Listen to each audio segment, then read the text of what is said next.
හැක්කර්වයා වෙත ඔබ සාදරයෙන් පිළිගන්නවා. හරි. අපි ශ්‍රී ලංකාවේ සිද්ධ වෙන මේ වගේ වංචා ගැන හොයලා බලද්දි එක දෙයක් හරිම පැහැදිලිම උඩට මතුවෙලා එනවා. ඒ තමයි මේ වංචා කියන දේවල් එකපාරටම අහම්බ විදියට බිහි වෙන්නේ නෑ. ඒවා පරිණාමය වෙනවා. සමහර ඒවා එළියට එන්නත් කලින් නැති වෙලා යනවා. හැබැයි සමහර වංචා තියෙනවා. ඒවා මාස ගණන්, සමහර වෙලාවට අවුරුදු ගණන් පවතින විදිහට හරිම සැලසුම් සහගතව හදලා තියෙන්නේ. ඇත්තටම වැඩිම හානියක් වෙන්නේ අන්න ඒ වගේ මහා පරිමාණ වංචාවලින්. 2025 දෙසැම්බර් මාසේ මැද හරියේදී බිඳ වැටුණු TM ආයෝජන වංචාවෙන් පස්සේ මේ අලුත්ම වේදිකාව මතුවෙච්ච කාලය තමයි මෙතන තියෙන ලොකුම සැකය. ඒ නිසා මේ විමර්ශනයේ පහසුවට අපි ෆුඩ්කෝන් ඇන්ඩ් බිල්ඩින් කියන සැබේ සමාගමේ නම පාවිච්චි කරන මේ අලුත් වංචාව FCB ආයෝජන වංචාව කියලා හඳුන්වමු. ඉතින් අද අපි අහන ප්‍රධානම ප්‍රශ්නේ තමයි මේක. TM ඒ කියන්නේ Triumph Media ආයෝජන වංචාව පිටිපස්සේ හිටපු කට්ටියමද මේ අලුත් නමකින් නායමත්සරයක් ශ්‍රී ලාංකිකයන්ව ඉලක්ක කරන්නේ. මේක තමයි අපේ සම්පූර්ණ විමර්ශනයේ හරය වෙන්නේ. අපේ ඉතිහාසයේ දිහා බැලුවම පේන දෙයක් තමයි මහා පරිමාණ වංචාවක් කඩාගෙන වැටුනම ඒක කරපු අය නිකන් ඉන්නේ නෑ. බලන්න එයාලගේ යටිතල පහසුකම්, සල්ලි ගෙවන ක්‍රම, අලුතින් අයව බඳව ගන්න සිස්ටම් එක, මිනිස්සුන්ගේ ඔළුවට කතා කරන විදිහ මේ ඔක්කොම ඒ විදිහටම තියෙනවා. වෙනස් වෙන්නේ හැම විතරයි. ඒ කියන්නේ අලුත් නමක්, අලුත් වෙබ්සයිට් එකක්, පොඩක් වෙනස් කරපු කතාවක්. හැබැයි අර එන්ජින් එක තියෙනවනේ, ඒක තාමත් ඒ විදිහමයි. අපි මේ අලුත් වේදිකා ගැන හොයන්නේ තනියම නෙවෙයි.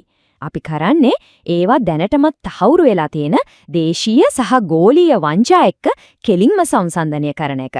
උදාහරණයක් විදියක OneCoin සහ TM වගේ වංචාවල තිබුණු ව්‍යුහාත්මක අනතුරු ඇඟවීමේ සලකුණු මේ කියන FCB වංචාවෙත් තියෙනවද කියලායි අපි හරියටම බලන්නේ. හොඳයි. එහෙනම් අපි යමු පළවෙනි සහ වැදගත් අනතුරු ඇඟවීමේ සලකුණට. ඒ තමයි සල්ලි හොයන්න පටන් ගන්න කලින් තමන්ගේම සල්ලි එකට යොදවන්න වෙන එක. මේ රටාව හරිම පැහැදිලි, කිසිම වෙනසක් නැහැ. බලන්නකෝ මුළු ලෝකයම රැවටු OneCoin වංචාවේදී වැඩිපුර හොයන්න නම් පැකේජ් මිලදී ගන්න කිව්වා. ලංකාවේ TM වංචාවේදී දවස ගානේ ආදායමක් ගන්න නම් V level වලට සල්ලි දාන්න කිව්වා. දැන් මේ FCB වංචාවෙත් වෙන්නේ ඒකමයි. ටාස්ක් කරන්න නම් ඉන්ටර්නෙට් හරි VIP හරි මට්ටම් වලට සල්ලි ටැම්පර් කරන්න කියනවා. ක්‍රමවේදයේ එකමයි, නම විතරයි වෙනස්. ඉතින් මෙතන තියෙන තීරණාත්මකම කාරණය තමයි මේ. මේක කොහෙත්ම රැකියාවක් නෙවෙයි.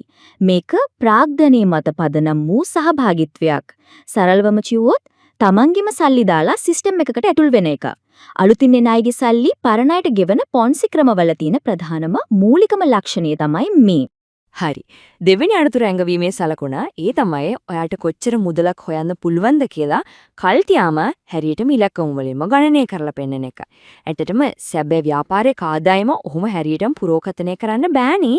බලන්න මේ රටාව තායිමත් මතු ඒවා. OneCoin, TM සහ දැන් FCB මේ තුනේම දවසට මාසෙට හරියටම කොච්චර ආදායමක් ලැබෙනවද කියලා සිස්ටම් එකට ඇතුල් වෙන්නත් කලින් පරිශීලකයාට පැහැදිලිවම පේනවා.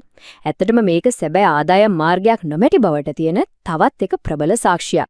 මෙතනදී අපි ගැඹුරින් තේරුම් ගන්න ඕන දෙයක් තියෙනවා. ඒ තමයි පැහැදිලිව පේන බාහිර ආදායම් මාර්ගයක් නැතුව ලැබෙන ආදායම ගැන හරියටම කියන්න පුරවන් නම් ඒක ස්ථාවර බවක් නෙවෙයි. ඒක අනතුරක් ගැන කල්තිය දෙන සලකුණක්. තුන්වෙනි අනතුරු ඇඟවීමේ සලකුණ තමයි මෙතනදී කරන්න දෙන කාර්යයන් මේවාට කිසිම සැබෑ ආර්ථික වටිනාකමක් නැහැ. මේවා නිකන් මවාපෑමක් විතරයි. බලන්න OneCoin වල এডুকেෂන් පැකේජ් ඇතුලේ කිසිම දෙයක් තිබුණේ නැහැ. TM එකේ කරන්න දුන්න ටාස්ක් වලින් වෙළඳ දැන්වීම් වලට කිසිම බලපෑමක් උනේ නැහැ.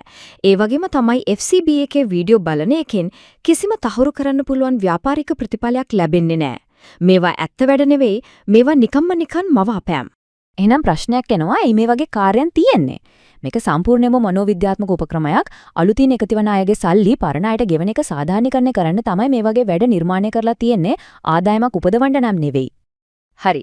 දැන් හතරවෙනි සහ අවසාන අනතුරු ඇඟවීමේ සලකුණ. ඒ තමයි බොරු ආරක්ෂාවක් මවාපන්න, සමාජයේ පිළිගැනීමක් තියෙන ස්ථාපිත වෙළඳ නාමයක නම පාවිච්චි කරන එක. OneCoin මොකද කළේ? එයාලා ලෝකෙ පුරා ලොකු සම්මන්ත්‍රණ තියලා එයාලගේ බලය පෙන්නුවා. TM මොකද කරේ? මිනිස්සුන්ට ඇත්තටම සල්ලි ලැබෙනවා කියලා පෙන්වලා ඒ ප්‍රජාව ඇතුළෙම විශ්වාසයක් ගොඩනැගුවා. දැන් FCB කරන්නේ ඊටත් එහා ගිය දෙයක්.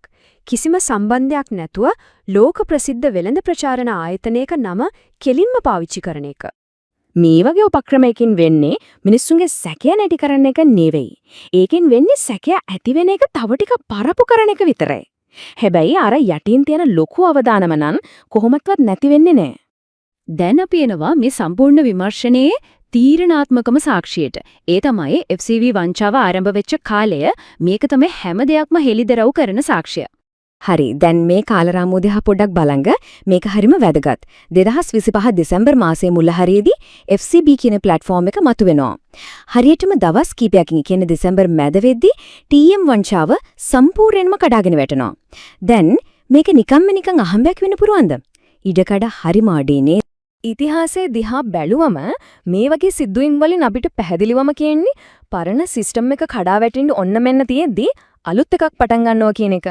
ඒ හරහා අර ක්‍රියාකරුවන්ටයි යටිතල පහසුකම් වලටයි පුරුවන් නිහඬවම අලුත් වෙස්මාරුවක් කරන්න. බොහෝ දුරට මේ කියන්නේ එකම කණ්ඩායමක්, එකම පද්ධතියක් අලුත් නමකින් ආයමත් පාවිච්චි කරනවා කියන එකයි. දැන් අපි මේ විශ්ලේෂණය නැහාට ගිහින් ඉතිහාසයේ මේ රටාවන් දිහා බලලා FCB වංචාවේ මේ ඊළඟ පියවර මොනවා වෙන්න පුරවන්ද කියලා බලමු. මේක කෙලින්ම දෙන අනුතුරැංගවීමක්. හැක්කැවේ ආයතනීය විදිහට අපි කියන්නේ නෑ මේක හෙට අනිද්දා කඩා වැටෙනවා කියලා. මේක ප්‍රකාශයක් නෙවෙයි. මේක අපි එකතු කරගත්ත අතිවිශාල ව්‍යුහාත්මක සාක්ෂි මත පදනම් වෙලා කල්තියාම කරන අනතුරු ඇඟවීමක්. ඒ නිසා ඕනම වේදිකාවක් එක්ක ගනුදෙනු කරද්දී මේ කරුණු ගැන හරිම සැලකිලිමත් වෙන්න. ටාස්ක් කරන්න සල්ලි ඉල්ලනවා නම්, වැඩිපුර හොයන්න ටියර් අප්ග්‍රේඩ් කරන්න කියනවා නම්, අනිත් අයව බඳව ගන්න බල කරනවා නම්, ඒ වගේම බැංකුවට එන සල්ලි වලට වඩා ස්ක්‍රීන් එකේ පේන ඉලක්කම් විශ්වාස කරන්න පොළඹවනවා නම් ඒක අලුත් දෙයක් නෙවෙයි. ඒ අලුත් නමකින් ආයමත් සැරයක් ආපු පරණ ව්‍යුහයමයි. එක දෙයක් හොඳට මතක තියාගන්න. මහා පරිමාණ වංචා කවදාවත් කෑ ගහලා සද්ද කරලා එන්නේ නැහැ. ඒවා එන්නේ හරිම නිශ්ශබ්දව. විශේෂයෙන්ම කලින් තිබුණ වංචාව කඩාගෙන වැටුණට පස්සෙමයි. විමසිල්ලෙන් සිටින්න, සුරක්ෂිතව සිටින්න, හැකර්වයා සමගින් සිටින්න.